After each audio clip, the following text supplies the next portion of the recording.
The film department is supported by UNLV Film. At the film department of the University of Nevada, Las Vegas, every story has a beginning. With degree programs for undergraduates and graduates, state-of-the-art equipment and facilities, incredible professional internships around the world, and expert guest speakers, students discover the power and potential of cinema as they prepare for the film and television industry and beyond. Learn more at unlv.edu/film. UNLV Film. Find your voice, tell your story.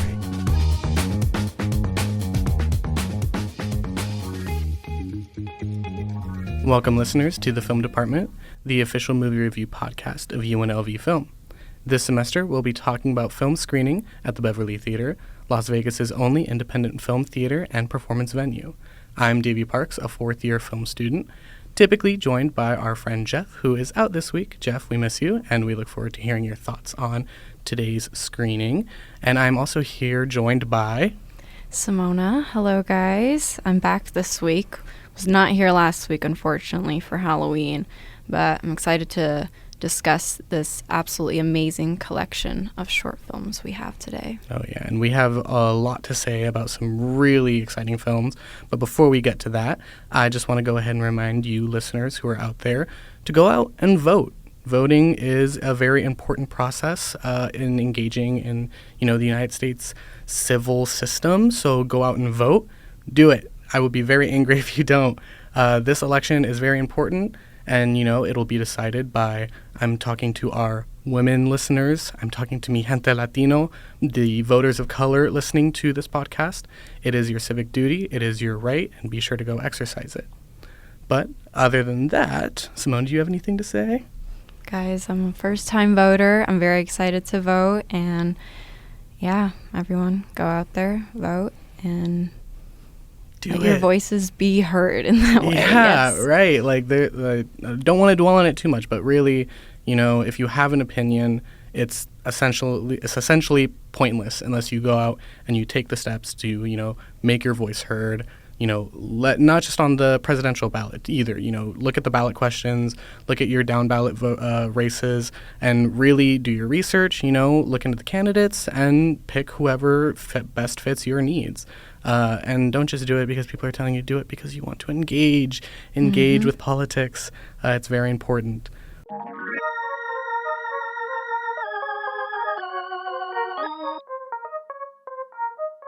Let's dive right into it. This week, we're talking about the 2024 Sundance Institute Indigenous Shorts Collection. For those who don't know, Sundance does a really great job of including Indigenous filmmakers in their curation of films for their festival. And what they do essentially is they compile a selection of works from this year, previous years, all the way going back to 2005, and essentially does a tour run of them throughout different cities. As a precautionary measure, I will say there are some very important names in here who I want to do the best that I can to respect and try to pronounce them as best I can.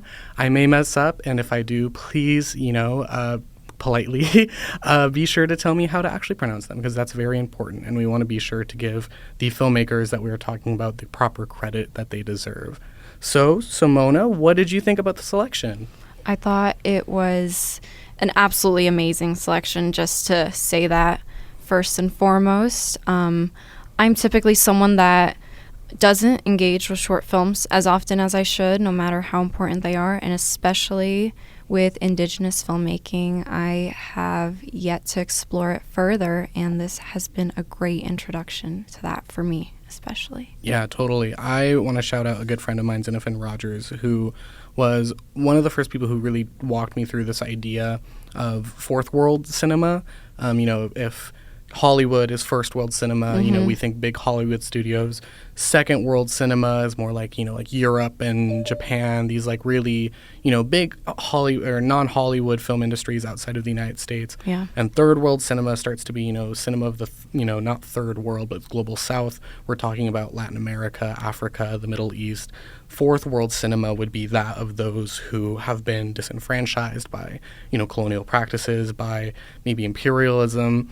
And it's really not a area of film that I really see represented quite often. I don't know about you, but it's really something that I feel is left out of the conversation oftentimes. Yeah, I completely agree. I mean, like, looking at these short films, I went on to see what other Indigenous cinema I had engaged with in the past, and it seems like I hadn't, explored any of that, or like been necessarily introduced into the world of Indigenous cinema.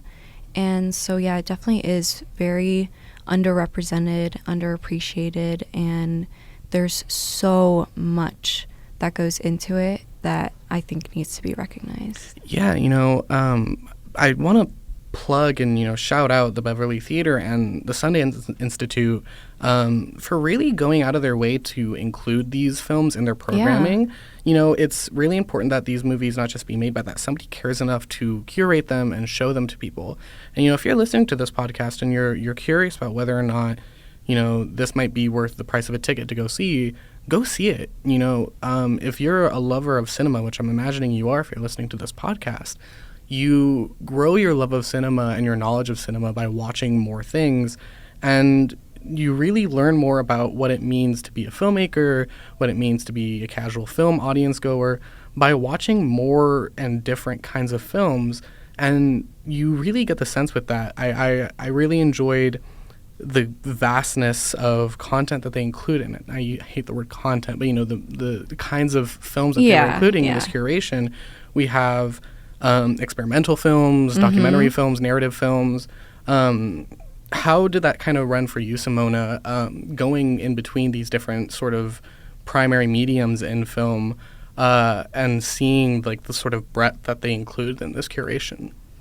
That is what initially stood out to me, the diversity in storytelling techniques and genres and different forms of film that were included in this curation. We have like poetic essays, something that's more based on like experimental film, and then like you mentioned, like documentary and more traditional narratives as far as short films go. And so I thought that inclusion of all of those different forms is very valuable as far as it goes for displaying all that Indigenous cinema has to include in all the different voices. Yeah, no, I get what you mean. For me, what was really interesting was watching this, talking about cinema made by Indigenous peoples. I found it really interesting and somewhat embarrassing on my part that I would be watching these things and I would be like, wow, this reminds me a lot of this movie or this movie that, maybe talks about the plight of Native and Indigenous peoples or their stories. And I'd think for something like, well, that was directed by a white guy. I would watch something and be like, oh, this really reminds me of this scene from Killing of a Sacred Deer. I'm like, well, that's directed by Scorsese, right? Yeah. This really makes me think of The Rabbit Wire Fence. I'm like, well, that's a movie, made in Australia by who I think is, a white director. And that really takes away a lot of it. We're talking about stories about people by the people who it's their story. Yeah, exactly. And I really encourage people who are listening to this to go see it in the theater so you can really sit with that.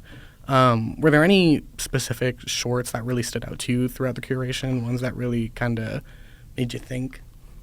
I mean, for me, I really enjoyed the more experimental shorts, such as Bay of Herons and Sunflower Siege Engine. Those in particular, I found them to be similar in some ways. I mean, structurally, they were both more based on as like a poetic treatment. And I found it interesting how they both developed into such individual stories. Yeah.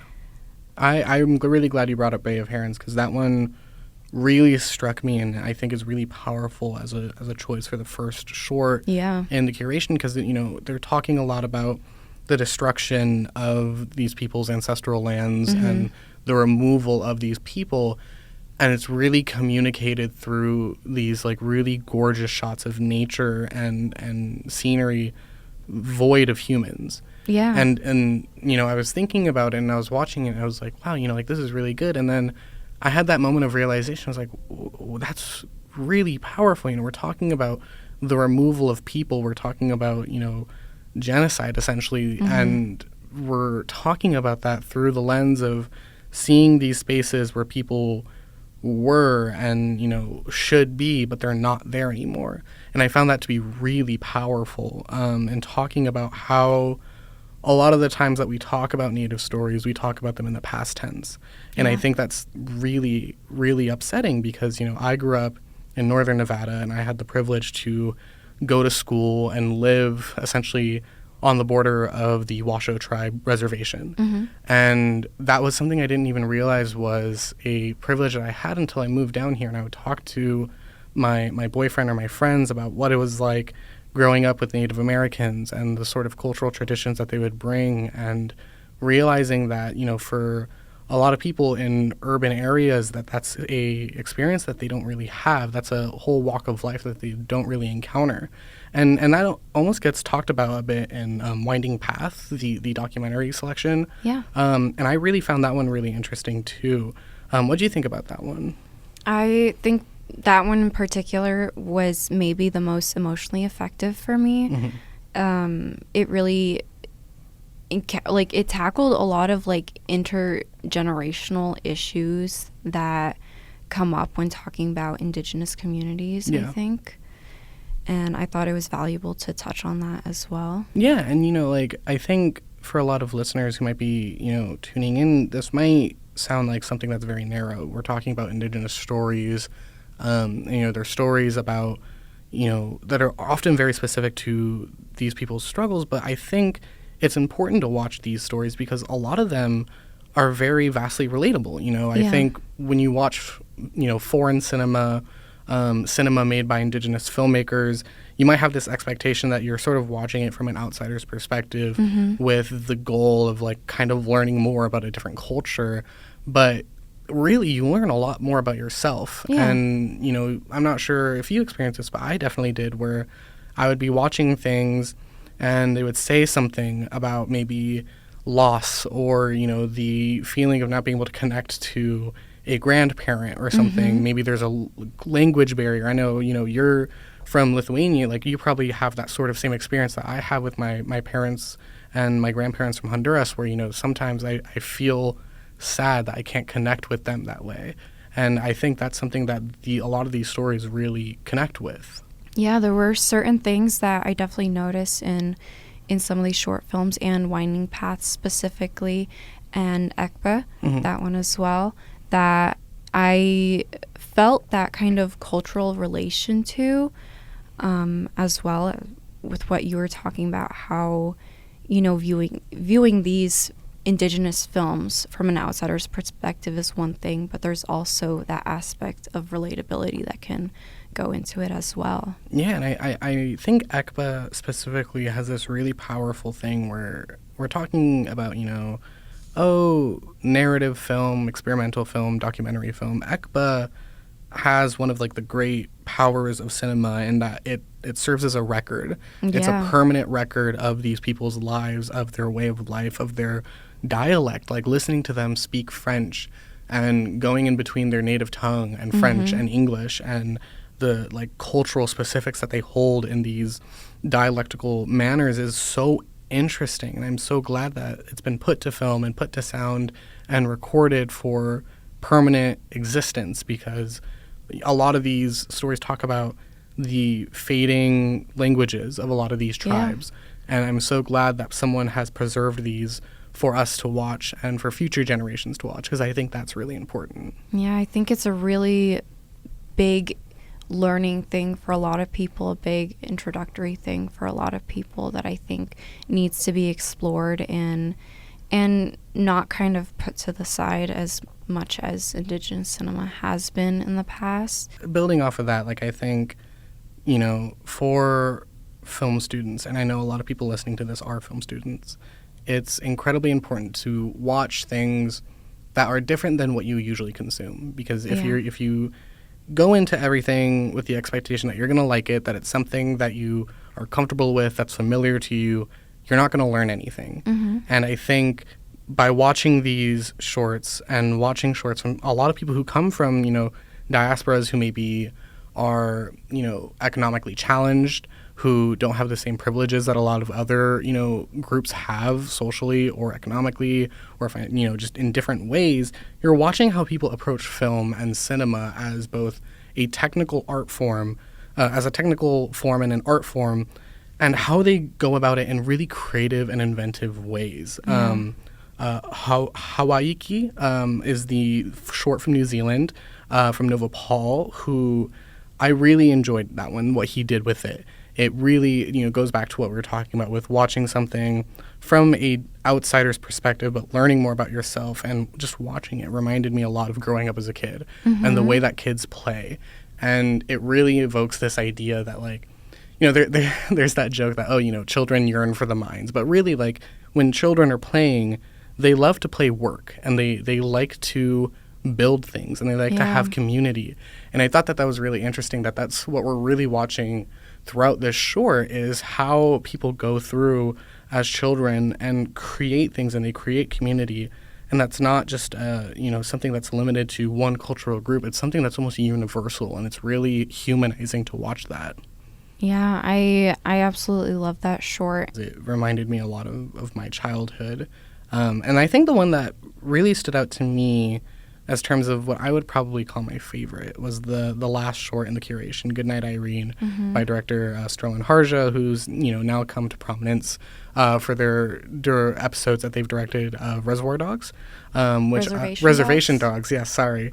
I really enjoyed watching it. I think it's really cool when you get to see something that maybe is like the debut of a director, and you get to put it in the context of what they've gone on to film, and you get to sort of see, what are things that have been through lines throughout their entire career. And, I think for Sterlin Harjo, what you're seeing a lot of is their sense of humor and their sense of humanity. I really specifically thought this one was so heartwarming and, heartbreaking at the same time. Absolutely. These conversations that these characters have are so fascinating and grounded in reality, and they remind me a lot of the conversations that I would hear growing up, surrounded by Native people, talking about scarcity of resources, removal from, medical resources, food insecurity, and doing that, but with this sort of brevity and humor that I really thought was really cool seeing put to screen. Yeah, I think that displaying that in a short film, you can still involve so many of those elements, and especially with talking about all of those kind of issues that Indigenous communities have had to deal with throughout history. And I think Sterlin Harjo's short was able to involve a lot of those and communicate them through cinema in both a clear and accessible way that is, easy to understand. It's, interesting to watch, but also in a very, I guess, just an encapsulating way that just kind of and what I thought was interesting was a lot of these, are from, maybe different countries, or they're made by directors who maybe didn't go to film school, or they aren't being really inspired by traditional Western cinema, but they all kind of still have that like Sundance look, which I thought was really interesting. Especially Goodnight Irene, there were shots in it that reminded me of like Little Miss Sunshine and Napoleon Dynamite, like the shot specifically of filling out the form and you see the blood droplets down onto them, or the shot of their feet and it's like this camera pan, and it was really interesting how these visual styles kind of get passed along from filmmaker to filmmaker regardless of cultural barriers. I wanted to bring up headdress, which kind of stands out in this one as one of the only comedic shorts in the curation. And I thought that was really cool. Not bringing down or centering all of these stories on the tragedy of, Indigenous people's lives and making it this big, thing of, just sadness, but kind of finding humor in it. And I thought that was really cool. Yeah, I think like when looking from the standpoint that there's such a diversity in the different like forms, again, of the short films involved in this curation, and involving like a comedy and like experimental films, I think it also strays away from that kind of easy route of like films focused on tradition and culture, and how they can just take a route that's more like focused on like informing people. And I think that Headdress did a great job of, involving those comedic elements into something that's still important to talk about. Mm-hmm. Yeah, and I really enjoyed watching these shorts, specifically as a film student, from, the perspective of seeing these as something that people really made, maybe on a low budget or maybe, with a limited crew, and getting to see what people make out of that. And, it's really inspiring. Mm-hmm. And getting to see them, at a film festival is one thing, but, if you're in Vegas and, you're looking for something to do, like, go see it at the Beverly Theater. Like, sit in a theater and watch these shorts that are made by people, and maybe you'll get inspired, and maybe you'll go out and do something with your friends or with a limited budget that you have, and you'll make something and you'll submit it to a film festival, and maybe it'll get in, and then maybe one day something that you made will be, in a tour from city to city, going throughout, being viewed by all these different people who will then go on to make their own things because you've then inspired them. And I think that's really the beauty of this curation, is it really does a great job of collecting all these different stories, all these different perspectives, and sharing them with the world. And I don't think there's any greater service that places like the Beverly or Sundance Institute can do for cinema. Yeah, and there are so many stories from various cultures that have yet to be shared, much like how Indigenous cinema, like this was one of my first introductions to true Indigenous cinema, and there's still so much that needs to be encountered with like different cultural cinemas as well. So with you like saying, go out and seek this inspiration, I think it goes hand in hand with. Yeah, and in 20 years when we start talking about fifth world cinema, we'll see what that entails. But for now, I think not only do filmmakers and film students have, I don't know, I really think they have a responsibility. I think they have a responsibility to go out and see these, because these stories have been sidelined for so long. I'm thinking about Sunflower Siege Engine, and just the way it's composed and the way it's put together, the conversations about Alcatraz, and how, growing up, that's not something that's really taught in history as widely as it should be. And watching it, I grew up in the Bay Area. I've been to Alcatraz, and that's something that, they up until recently didn't really talk about when you would go on tours at Alcatraz. And I think that's so fascinating. And it really made me go back and think about, how we were taught history, and how for so long, so much of our country's history in regards to Indigenous peoples was not included. And I think about how growing up, like, I was taught that westward expansion was an objectively good thing. And it wasn't until maybe my senior year of high school that my teacher was like, well, yeah, you have to consider what it did to the people who were already living there. And I think watching these stories will really give you a breadth of information and perspective that might change your outlook on the world. And I think that's also important. Yeah, cinema can do a great job of telling you and allowing you to learn about something that is otherwise kind of neglected or misunderstood or misrepresented. And with these short films, they do that exact thing, I think. I just wanted to talk a bit more about Winding Path. I particularly connected with that one as someone who is an outsider to these experiences and viewing these experiences. And I particularly had a connection with this one in kind of the way that across cultures there's still prominent issues that, you know, can be related. Yeah, I think for me what really struck me was just the filmmaking techniques that they used, like having these really candid takes, talking about the story at hand and the way you can just tell by the way people deliver information, how much it affects them. Listening to this person's story about how they came into medicine and how their lived experience as an Indigenous person led to that, I thought was really fascinating.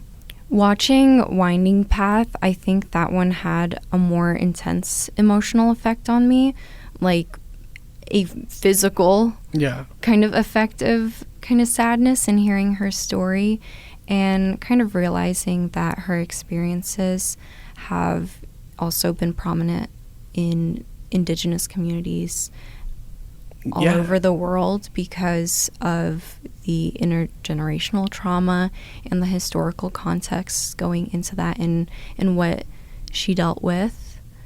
I think having a story more focused on that was very valuable for this showcase, especially because, I mean, you can counter that with like the more comedic side of like headdress and see the value that it brings. But I mean, focusing on something that is so directly emotional and can relate to so many people on that kind of level, I think is absolutely necessary. Yeah, I mean, God, it's heartbreaking watching it and seeing it in the context of the rest of these shorts. It really, I think, contextualizes a lot of how people view these tribes as, you know, I remember growing up and hearing so many disparaging remarks about how people lived on their reservations, and people saying those things without taking into context like the long and horrible history of how our country has,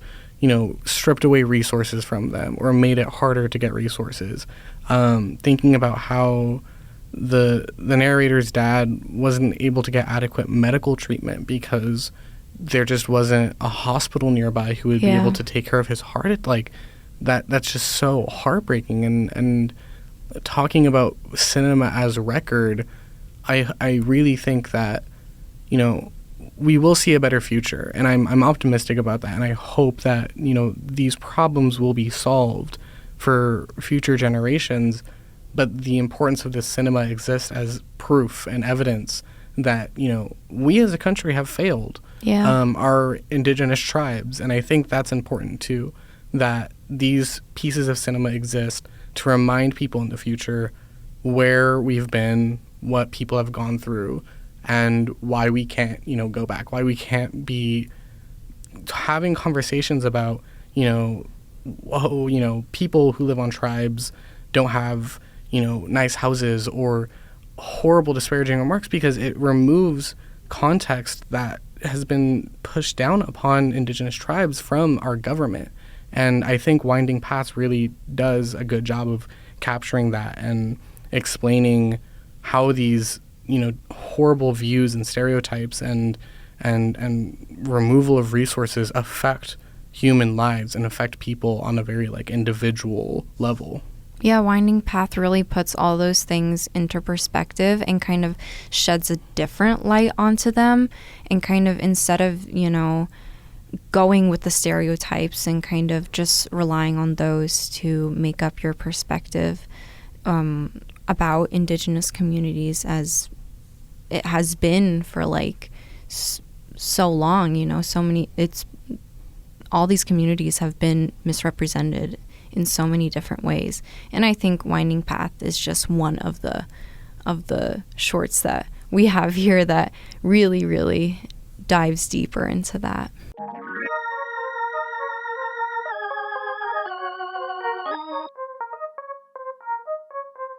Honestly, I don't think I have to ask you whether, you'd recommend people go out and see the Indigenous curation from the Sundance Institute, but I'm just going to make one more call. If you're listening to this, if you're on the edge, maybe I should go, maybe I shouldn't, go see it. You really need to, whether you're a film student, casual film goer, or just someone interested in Indigenous people's artworks. I really think it's something that will be worth your time. And it's something that you'll think about after you leave the theater. Because I know for sure after I finished watching these shorts, it was something that really stuck with me and something that I thought about and sort of mulled over for a few days. I'm not sure if you had the same experience. But yeah, absolutely. I definitely think everyone should go see this. It's such an interesting and captivating display of all these different works, and there's so many stories to be told, and here are just a few of them. So I think if you have yet to explore Indigenous cinema, this is an absolutely great introduction to that. And yeah, I'm definitely going to go see it, I think. Yeah, so we'll see you there. Well, that about wraps it up for this week. Feel free to subscribe, share wherever you listen to your fine podcasts, and come back for our next visit to the Beverly Cinema. Reminder that the Sundance Institute Indigenous Shorts will be playing from November 1st to the 3rd, so if you might miss it on one day, you have another chance to go see it the next. This has been the Film Department. I'm Davey. And I'm Simona. And we'll see you next time. Imagined by the Rogers Foundation, the Beverly Theater brings cinematic connectivity, novel collaborations, live happenings, cultural portals, and a zest for independent spirits to downtown Las Vegas. With a mission to stage uncommon cinematic, literary, and live experiences, the Beverly Theater is Las Vegas's first and only independent film house, storytelling arena, and live music venue. Check out our event calendar at thebeverlytheater.com.